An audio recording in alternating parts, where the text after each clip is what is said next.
Allez, on a la faute, tu dois pas aller. Donne pas la balle au commissaire. Allez, hop, et on avance. On déroule. Voilà.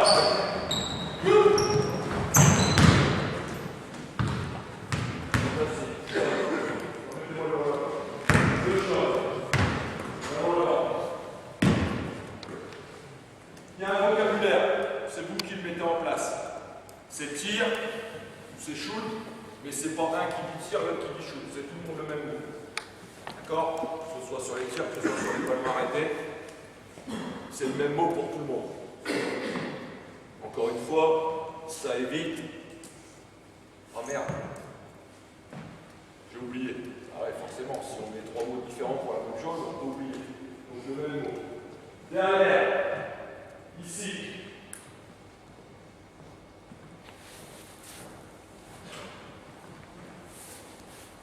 Tir. Et à la même du tir, c'est pas ça. Et encore plus à l'opposé, puisqu'on sait qu'un tir raté, si on a la chance qu'il soit raté, dans 70% des cas, il rebondit à l'opposé. Donc ça veut dire que le rebond, il faut l'organiser d'abord à l'opposé. Que si le tir est prêt, le rebond sera court, si le tir est loin, le rebond sera loin. C'est important de le savoir, c'est important de le mettre en place. Ça veut dire qu'ici, les joueurs qui sont là, ils ont un boulot important à faire. Je regarde pas la balle. Annonce du tir, verrouillage. Là, s'il est loin, c'est pareil. C'est pas regarder, c'est essayer d'aller le chercher pour voir ce qu'il va faire. Au moins prendre le contact sur lui. Au moins prendre le contact sur lui. Et après, s'il bouge, bouge. Voilà. Et ici, dans cette position-là, c'est être large, c'est ressortir les fesses pour m'asseoir dessus, et c'est essayer de faire en sorte qu'il recule. Parce que le but du jeu, c'est pas forcément de prendre le rebond à mettre au-dessus du cercle. Si le ballon est rebondi au sol et qu'on l'a, ça va un peu moins vite, mais c'est moins fatigant. Mais on l'a. Sur les jeux à l'extérieur, encore une fois, c'est pas forcément la peine d'être là. Ce que je leur demande, moi, c'est au moins ça. Pas mettre le contact, l'avant-bras. Derrière, ça me permet de réagir si je veux le rebond. Et surtout, chose très intéressante, si j'ai le rebond, ça me permet tout de suite d'être face au jeu et de gagner les quelques dixièmes de seconde qui vont faire que je j'aurai un lay-up à 1 contre 0. Plutôt que d'être là et après de repartir. Là, je suis directement mes appuis face au cercle. Et ça, c'est encore plus vrai sur le défenseur du tireur, parce qu'en général, c'est pas le tireur qui va en rond, c'est le joueur qui est à l'opposé. Donc au moins prendre le contact avec l'avant. Au moins. Mais verrouillé. Verrouillé. On va pas aller plus loin là-dessus. Je pense pas qu'il le fasse mieux, c'est simplement pour illustrer un petit peu. On va essayer de rentrer dans le vif du sujet.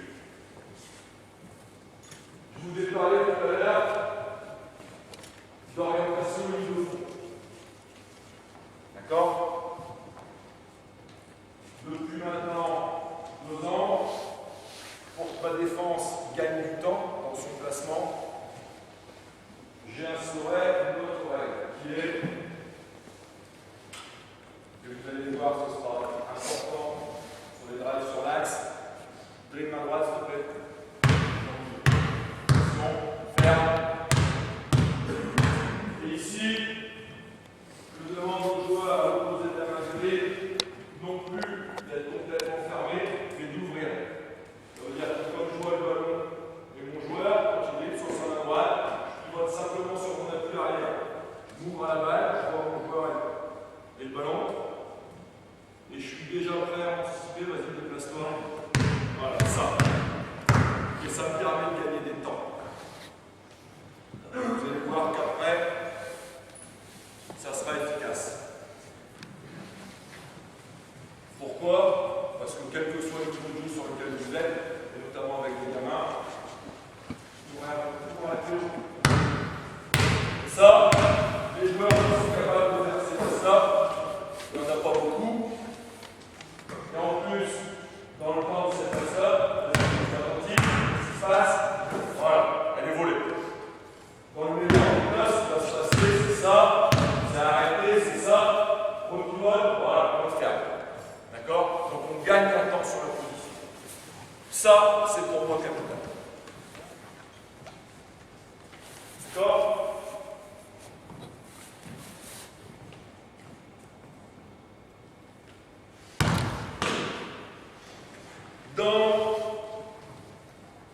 basket, à notre niveau, il y a différents alignements.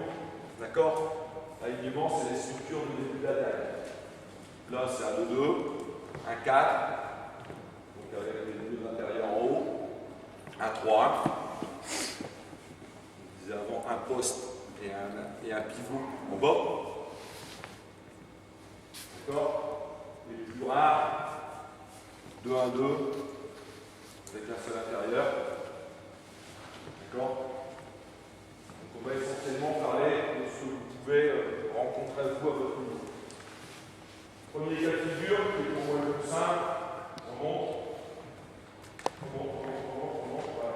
Une structure classique, qui est une structure en 1-3. D'accord? Ici, sur la ligne, sur l'axe, difficile. Dans la contrainte, il sera vers la ligne de fond. D'accord? Pour qu'on soit efficace, il y a des repères à donner. Il y a des règles à respecter. Et encore une fois, c'est les mêmes pour tout le monde. Et encore une fois, répétez. Dans ce cas de figure-là, jusqu'à minime, on ne se fera pas chier, on change. Parce que, encore une fois, taille, poste, grosso modo, ça peut pas tout le monde. Et il faut être capable de faire jouer tout le monde partout et qu'on fait de la formation et que c'est bien. Après, au niveau cadet, et c'est ce que je fais moi en équipe première, dans cette situation-là, je peine mon travail. Mais, jusqu'en minime, changer. Sachant que les puristes, pour eux, les rotations, ça concerne plus de 2 joueurs. Moi, je parle de rotation même quand ça n'en concerne que 2.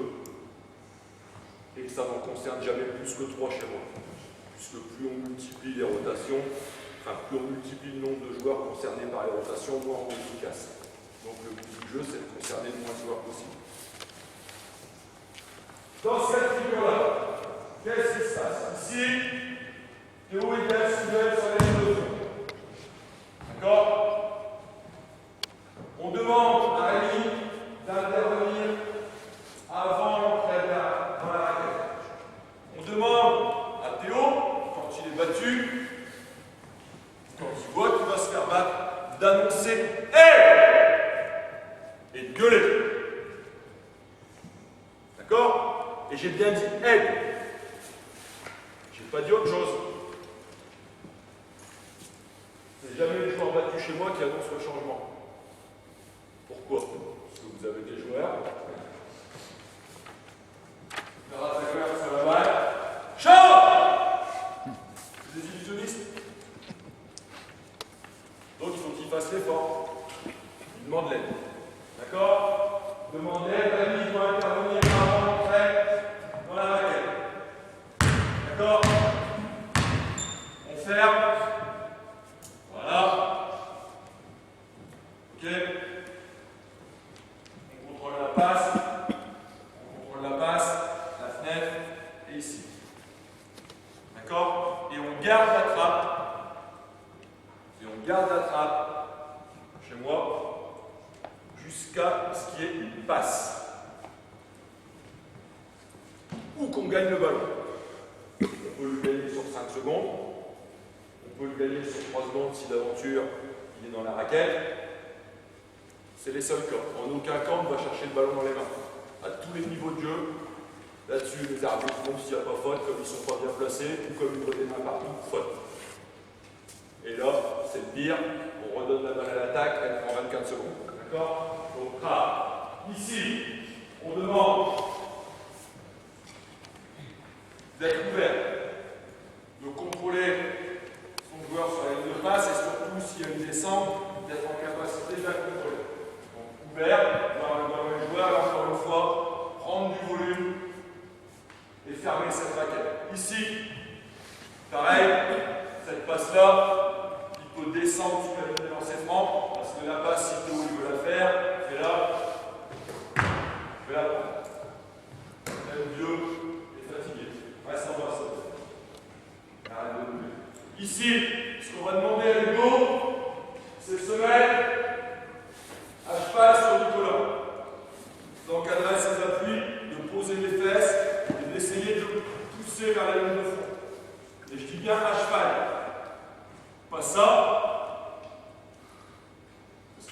phase de renversement et que je suis en dessous, je vais être pris dans l'écran.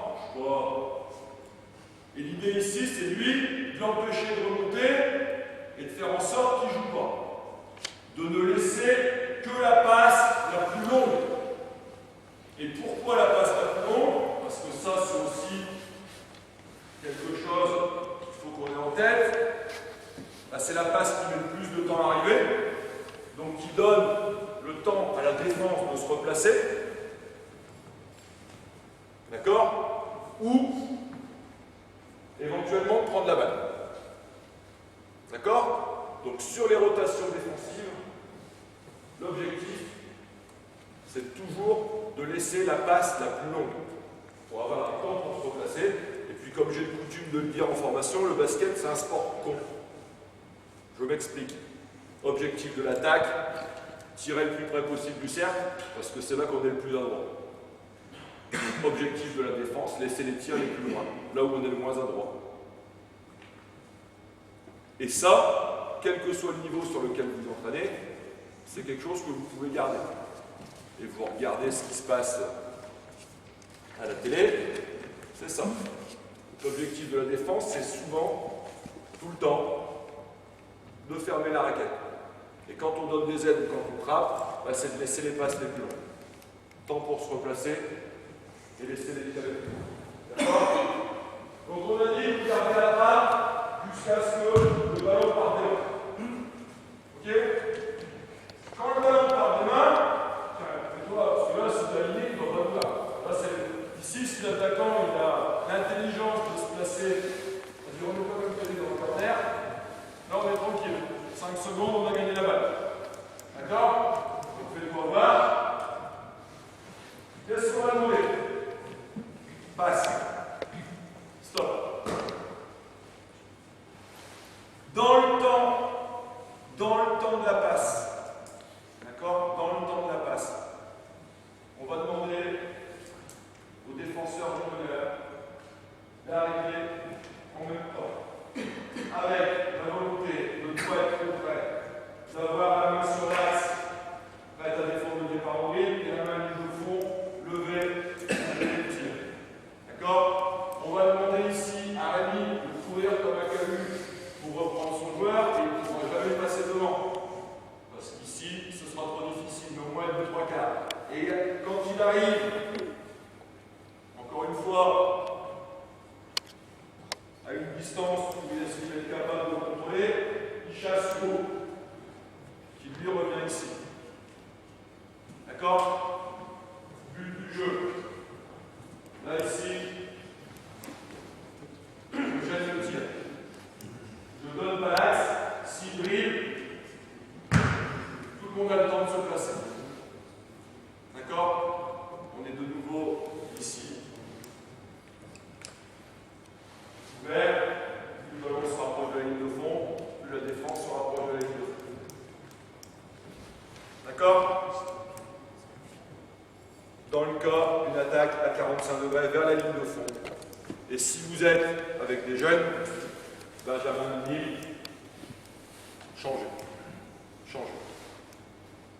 On fait simplement descendre le joueur extérieur le plus haut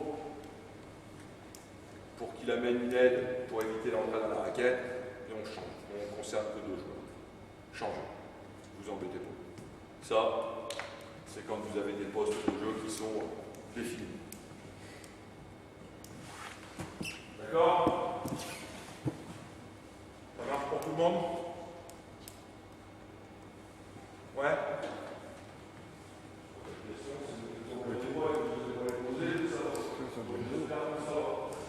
Alignement 1-4, le plus simple. Vas-y. Allez, Nico, prends. Donne la balle encore une fois, Théo. Stop. Qu'est-ce qui se passe? Il est en dessous de la ligne lancée, Théo. Il est en dessous de la ligne lancée, Théo. Voilà. Ok. Il bosse son joueur vers la ligne de fond. Qu'est-ce que tu dois faire? Ah ouais, tu peux. Aide! D'accord? Aide! Avant de faire la raquette, change! Courir,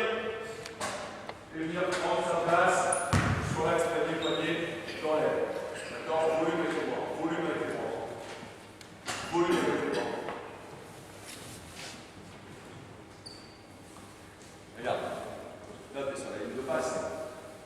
D'accord? Volume avec les bons. Dissuade. En dessous de la ligne de lancement. C'est le cas le plus simple. Mais encore une fois, c'est efficace, c'est un. Si notre camarade à l'opposé, il est placé correctement en aide, sur l'axe panier-panier, ou au-delà, parce que si vous regardez le bassin d'Orléans, les joueurs sur l'aide chez Philippe Hervé, ils sont au-delà de l'axe panier-panier, les deux appuis sont au-delà de l'axe panier-panier. Mais au moins un pied sur l'axe panier-panier. Après, il y a des joueurs qui peuvent le faire en qualité athlétique. N'hésitez pas. D'accord? Mais qu'au moins s'il est placé, parce que s'il n'est pas placé, il n'arrivera pas avant d'entrer dans la raquette. Et encore une fois, que s'il y a une communication, parce que des fois qu'il sera un petit peu endormi, aide, change. Et chez moi, le joueur qui est battu demande l'aide. C'est pas lui qui annonce le changement. Jamais, jamais. Le joueur battu ne demande jamais le changement. Sinon, vous pouvez être sûr que le joueur qui est un petit peu feignant, lui demandera le changement dès que son joueur aura la balle.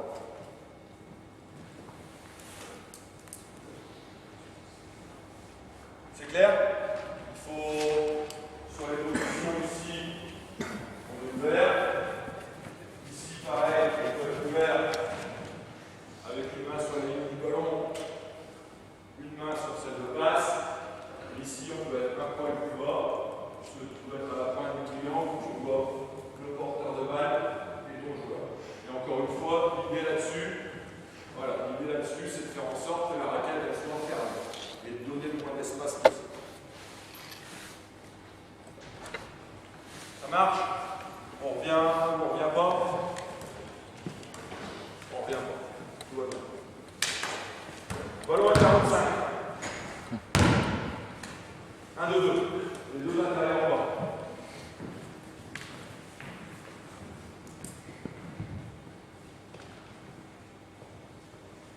Ici, on attaque la ligne de fond. D'accord? Qu'est-ce qu'il fait, lui? Son partenaire attaquant, il fait quoi? Quand il voit que Théo attaque la ligne de fond? Ouais, il remonte parce que s'il bouge pas, il est sympa. D'accord? Il remonte, on l'accompagne en ouvrant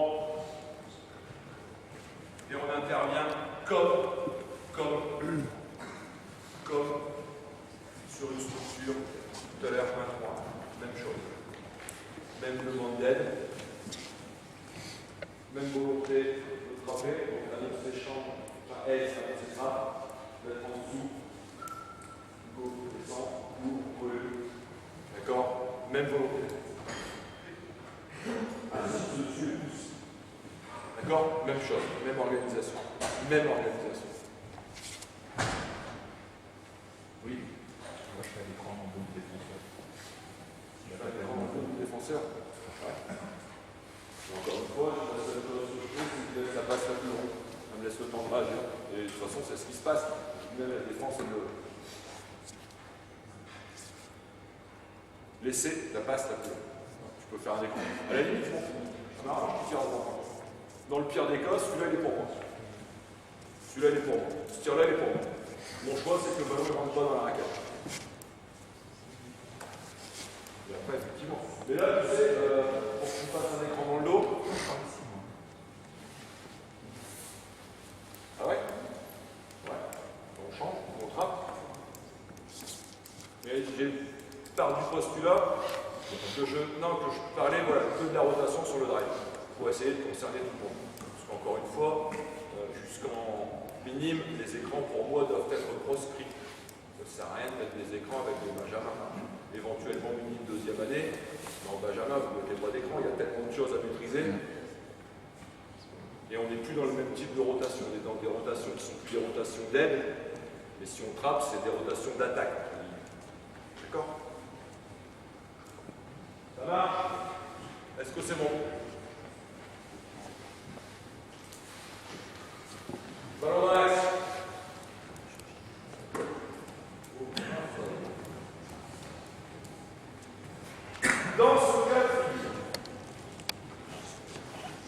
la notion de main opposée au dribble va prendre toute sa cohérence. Les mains droites.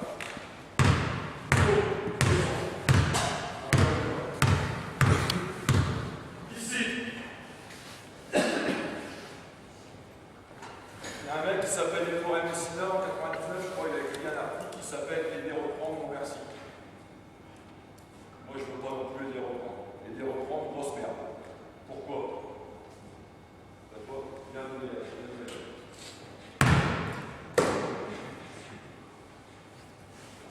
ça sert à rien.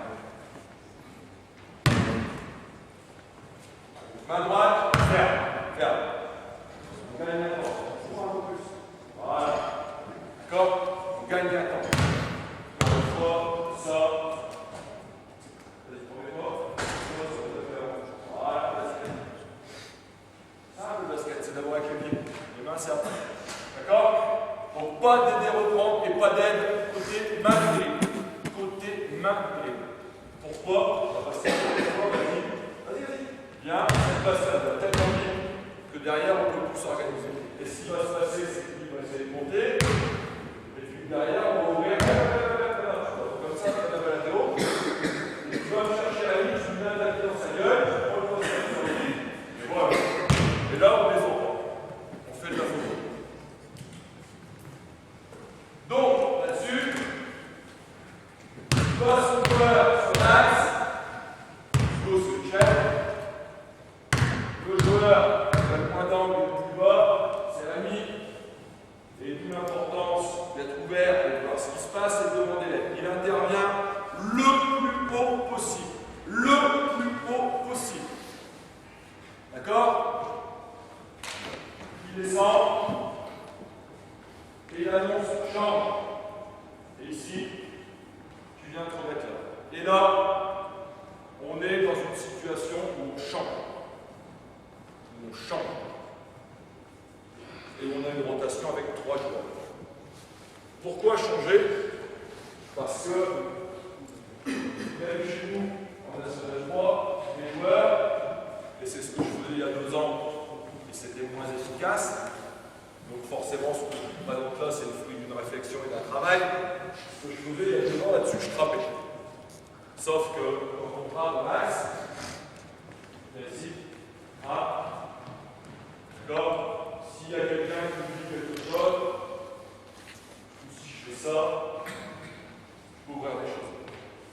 D'accord? Donc les trappes dans l'axe, à proscrire. Je préfère qu'on tienne le duel, d'accord? Et que si derrière, il puisse relever, il repart, et que la balle elle est renversée, il reprenne.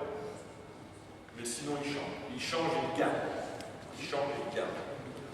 Mais ça n'est possible, encore une fois, que si on place, on est capable de voir son joueur, on est capable de voir que le joueur dans l'axe est sur sa main droite, on s'ouvre, d'accord? Et qu'ici, là, quand il commence à avancer, on se déplace en même temps, de manière ici à pouvoir remonter sur la demande d'aide, d'avoir de la fréquence dans les influx et de descendre et d'être capable de contrôler le jeu. Et encore une fois, ça n'est valable que si, vous donnez les repères qui vous semblent importants et que vous le travaillez. Parce que cette notion-là de travail sur l'aide côté opposé de la main au dribble, il y a un joueur de l'équipe première qui est arrivé, qui est avec moi depuis 4 ans maintenant, mais ce n'est pas forcément évident à mettre en place. Et on commence à être efficace depuis cette saison, alors qu'on travaille depuis la saison dernière. Et encore une fois, c'est des choses, je vous dis, qu'on répète une fois tous les 15 jours. Et on a 4 entraînements. Alors imaginez vous avec vos jeunes, vos équipes à 2, c'est encore plus difficile.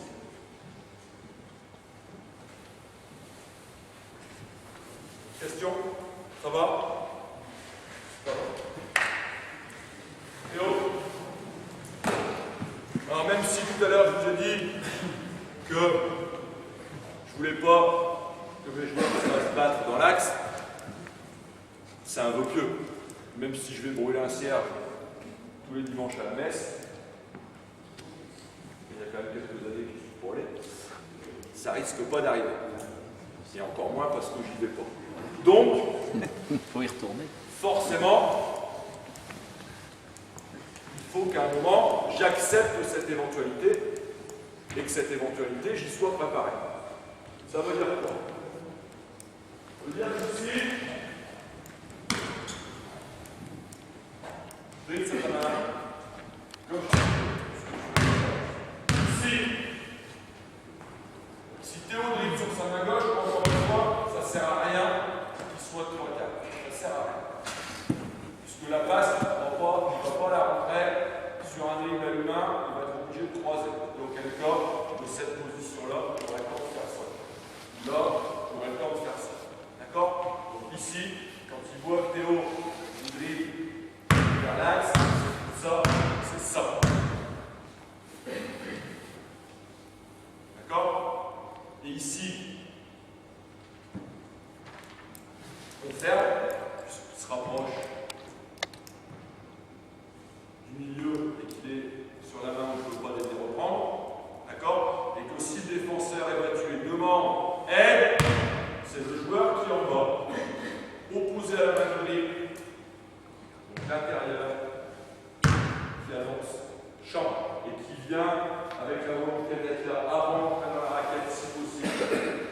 Si possible, d'essayer de faire en sorte qu'il remonte, sachant qu'ici, voilà, on ferme la terre de cette passe. Ici, on peut être là. D'accord? Et ici, pareil, sur l'aile, avec toujours une main susceptible d'intervenir sur la ligne de passe. Et encore une fois, d'occuper du volume. D'occuper du volume. D'accord?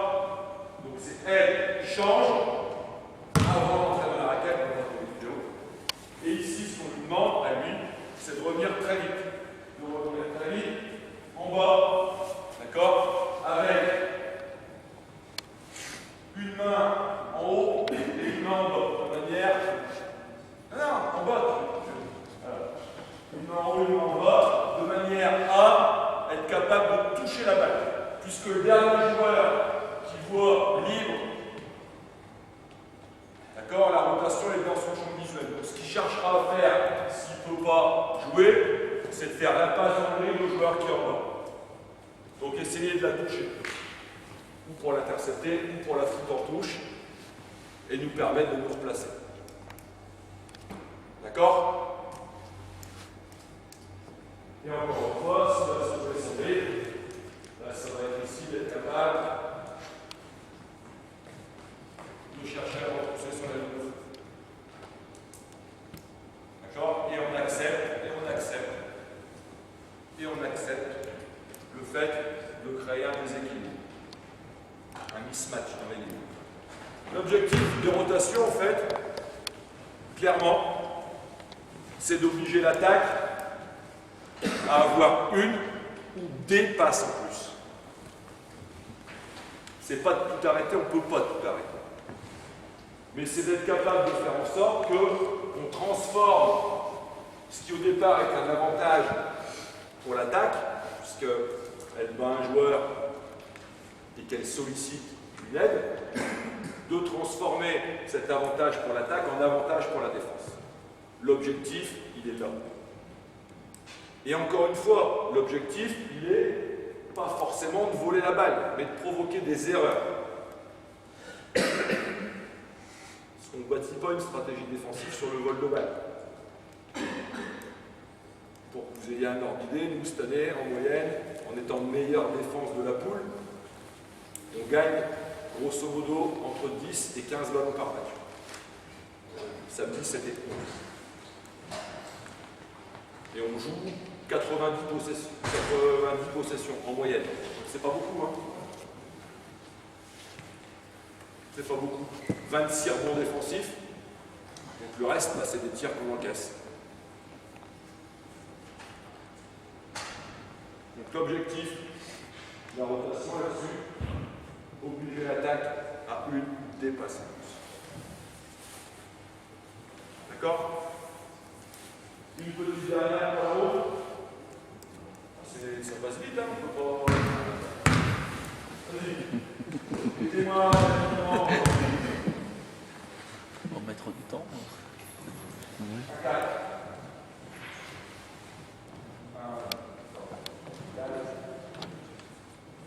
On donne le ballon à Nico ici. Hop, on sort. Voilà. Et on peut supposer,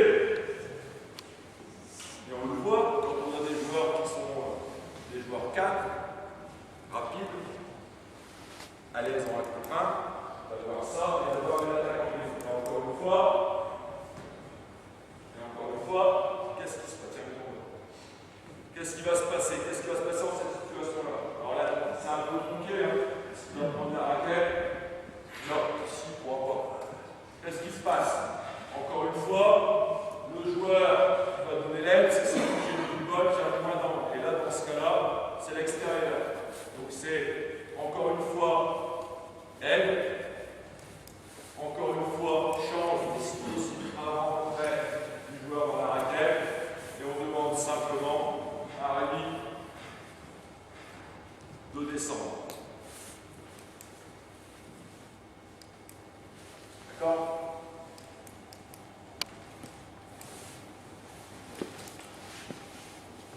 Ouais. Ça vous va? Des questions? Et encore une fois, le joueur là qui a donné l'aide, c'était celui qui était le plus bas, à l'opposé de la main de Rémi. On arrête vraiment à 9h, Olivier. Tu peux déborder un tout petit peu. Je peux déborder un peu. Alors, le but du jeu, là-dessus, c'était de faire voir Jusqu'à 22h45. sur le drive. D'accord? Je n'ai pas parlé de l'attaque par l'intérieur sur la ligne de fond. Pourquoi? Parce que quand on a un intérieur fort, qui domine, on le trappe tout de suite.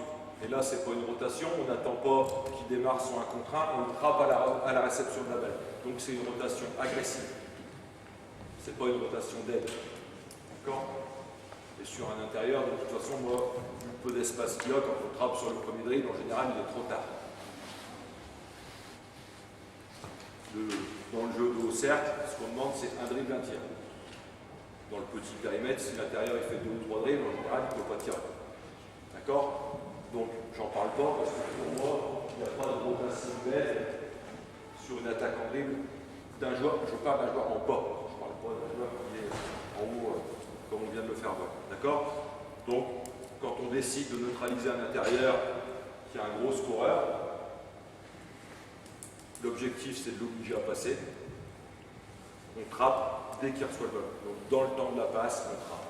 Alors, après, ça peut être avec l'intérieur opposé, ça peut être avec l'extérieur opposé, ça peut être avec le meneur, ça c'est une sauce d'entraîneur qui vous appartient de définir. Mais on trappe sur le ballon. Vite fait, les intérieurs de la ligne de fond, une moitié des extérieurs là, une moitié des extérieurs là, avec un seul homme. Vite fait, comment on travaille l'entraînement? On présente d'abord globalement, en 5 contre 5, parce que sorti du contexte, ça ne veut rien dire. D'accord? Et après, moi, ce que j'aime bien, c'est d'écouter les situations et les travailler en 3 contre 3, parce que derrière, il y a des grands espaces, et c'est plus difficile de défendre dans des grands espaces que de défendre dans des espaces restreints. Donc, il y a une dimension physique qui me semble intéressante. D'accord? Donc, on travaille très souvent de la manière suivante. On va le faire là. Mettez-moi attaquant défenseur là, attaquant défenseur là, je reste dans des positions qui soient correctes, attaquant défenseur là. D'accord? Et ici, dans un premier temps, pour qu'ils comprennent la mécanique, on oblige le joueur à jouer sur la ligne de fond. D'accord? Et pour obliger le joueur à jouer sur la ligne de fond, instaurer une communication, ce que je demande et ce que j'aime bien, c'est ici, toucher derrière, ou se baisser, et il y a un travail qui est intéressant. Donc on se baisse musculairement, et quand on touche, c'est bien, hey, je m'en vais. D'accord? Allez, hop, voilà, voilà, ok? Et on a recréé artificiellement la situation où on est sur une ligne de fond, sur une structure 1-3-1, ou 1-2-2 avec l'intérieur qui est remonté. D'accord? Donc ça, en général, on joue pour un tir en demandant au joueur de rester 45 bas pour modéliser la rotation. D'accord? Après, on leur demande de bouger et on joue jusqu'à ce qu'il y ait un tir. Pourquoi? Parce que forcément, une attaque, en général, ça se termine par un tir. Quand ça se termine par une balle perdue, on est content. Mais, en général, ça se termine par un tir. Pour ne pas occulter l'aspect le plus important, j'ai bien défendu, mais si je ne déroule pas, ça ne sert à rien. Donc, tout le temps finir par un tir. Et si l'attaque, elle prend le rebond,